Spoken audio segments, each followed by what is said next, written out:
नमस्कार मंडळी, मायबोली मराठी न्यूज या आपल्या चॅनलमध्ये आपणा सर्वांचं अगदी मनापासून स्वागत आहे। आज मी तुमच्यासोबत एक अत्यंत प्रभावी घरगुती उपाय शेअर करत आहे। विशेषतः ज्यांना नसा दाबल्या जाण्याचा त्रास होतो त्यांच्यासाठी। सतत पाठदुखी, गुडघ्यामध्ये वाकून चालताना किंवा बसताना त्रास होणं, सांधे आखडणं किंवा स्लिप डिस्क आणि सायटिकासारख्या गंभीर समस्यांसाठी हा उपाय उपयुक्त आहे।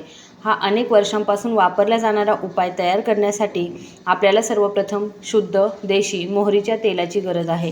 हे देशी मोहरीचं तेल नसा मोकळा करण्यासाठी, पाठीचा आखडलेपणा कमी करण्यासाठी आणि सांध्यांमधील सूज आणि वेदना नाहीशा करण्यासाठी खूप प्रभावी आहे। व्हिडिओ सुरू करण्यापूर्वी तुम्ही हा व्हिडिओ कुठून पाहत आहात हे कृपया मला कमेंट बॉक्समध्ये नक्की सांगा। मी प्रत्येक कमेंट काळजीपूर्वक वाचते आणि तुमच्या प्रतिसादाची वाट पाहत असते। आता मोहरीच्या तेलाचं योग्य प्रमाण समजून घेणं महत्त्वाचं आहे। तुम्हाला एक लहान भांडं मोहरीच्या तेलाने अर्ध भरायचं आहे, म्हणजेच तुम्हाला सुमारे 100 ते 150 मिली तेल लागणार आहे। वेदना स्लिप डिस्कमुळे असो, जुनाट सायटिका असो, संधिवात किंवा मग जुन्या दुखापतीमुळे होणाऱ्या सततच्या वेदनांमुळे असो, या सर्व परिस्थितीमुळे बसणं आणि अगदी सामान्य दैनंदिन कामं करणं देखील अत्यंत कठीण आणि वेदनादायक होऊ शकतं।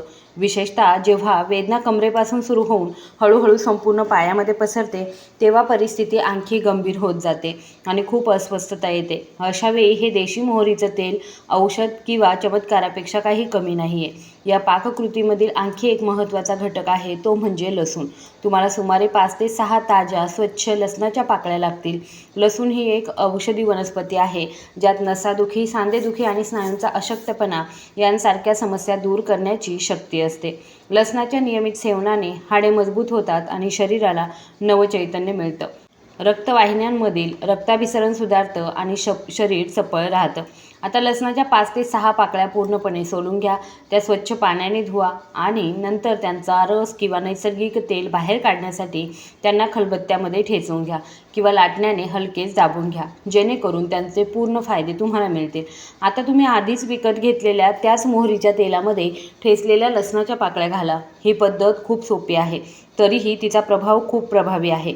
जेव्हा लसूण अशा प्रकारे मोहरीच्या तेलामध्ये मिसळला जातो, तेव्हा लसणातील सर्व नैसर्गिक तेल आणि औषधी गुणधर्म मोहरीच्या तेलामध्ये पूर्णपणे विरघळले जातात। हे दोन्ही मिळून नसादुखी, सांध्यांची कमजोरी आणि ताठरपणा यांसारख्या समस्या कमी करण्यासाठी अत्यंत प्रभावी ठरतात।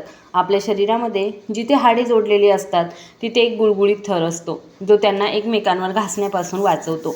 पण जसजसं आपलं वय वाढतं किंवा चुकीच्या खाण्याच्या सवयी, खराब जीवनशैली आणि पौष्टिकतेच्या कमतरतेमुळे हा गुळगुळीत थर हळूहळू झिजायला लागतो। जेव्हा हा थर झिजतो, तेव्हा हाडे एकमेकांवर घासली जाऊ लागतात, ज्यामुळे तीव्र आणि असह्य अशा वेदना होतात।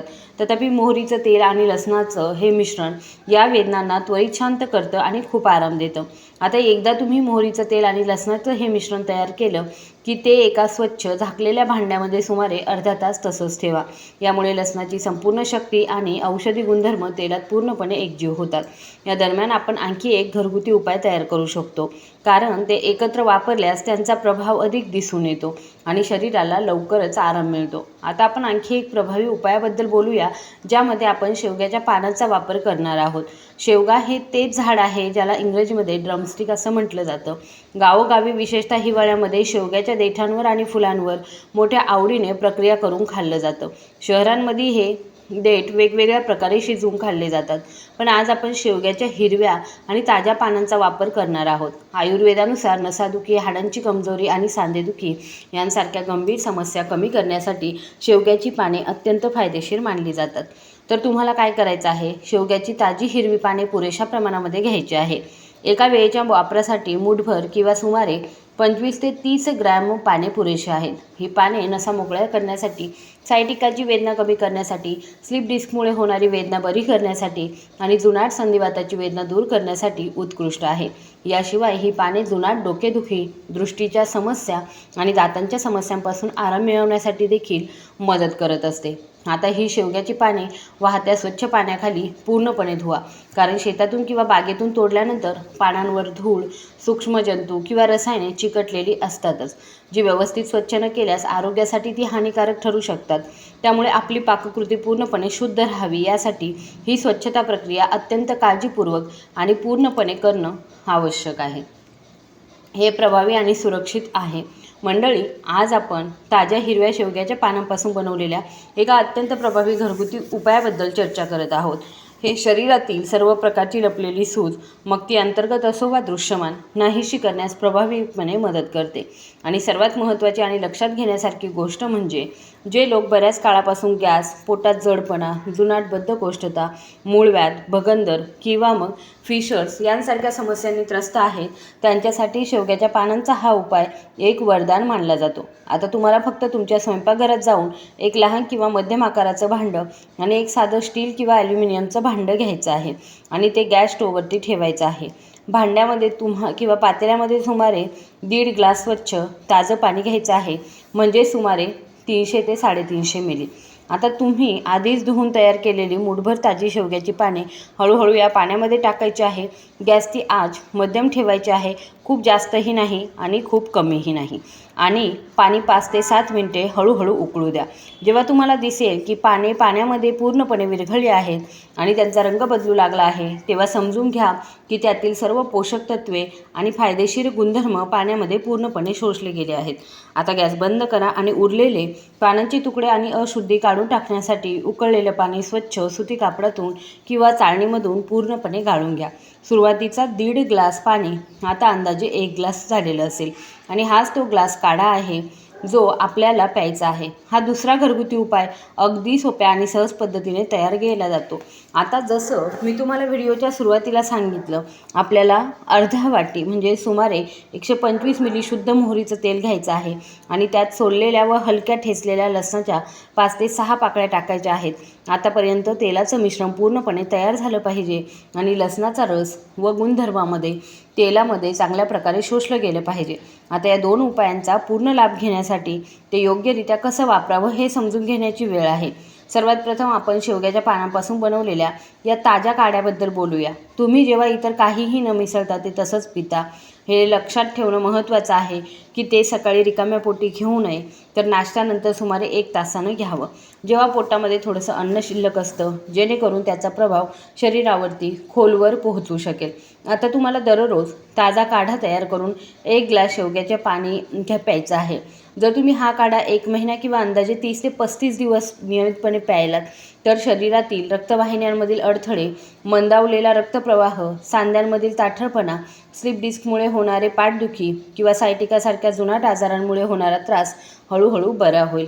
या व्यतिरिक्त शेवग्याच्या काढ्याचा 1 ग्लास पोटातील गॅस, बद्धकोष्ठता, मूळव्याध, भगंदर आणि फिशर्सपासून लक्षणीय आराम देऊ शकतो, ज्यामुळे शरीर आतून मजबूत होतं.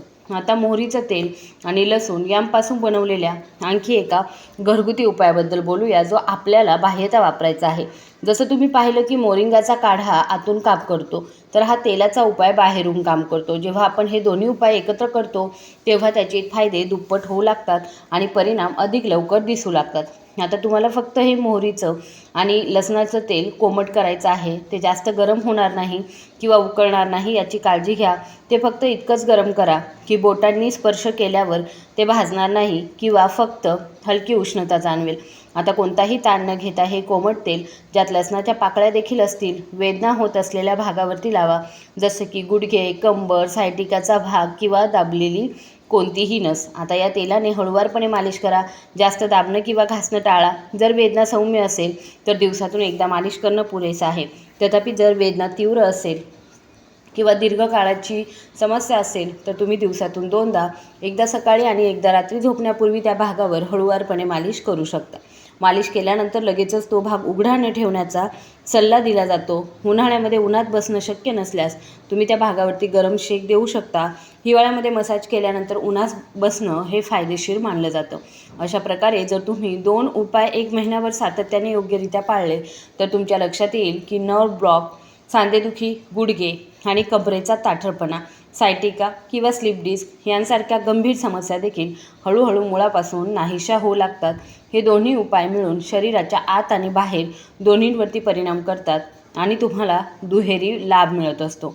तुम्हाला हा व्हिडिओ उपयुक्त वाटला असेल तर नक्कीच व्हिडिओला लाईक करा. हा व्हिडिओ तुमच्या मित्रमैत्रिणींसोबत, त्याचबरोबर कुटुंबियांसोबत आणि ज्यांना याची आवश्यकता आहे त्या सर्व व्यक्तींसोबत नक्कीच शेअर करा. त्याचबरोबर अशाच अधिक आरोग्यसंबंधित माहितीसाठी आपल्या चॅनलला जर तुम्ही अजूनही सबस्क्राईब केलं नसेल तर कृपया सबस्क्राईब करायला विसरू नका. धन्यवाद.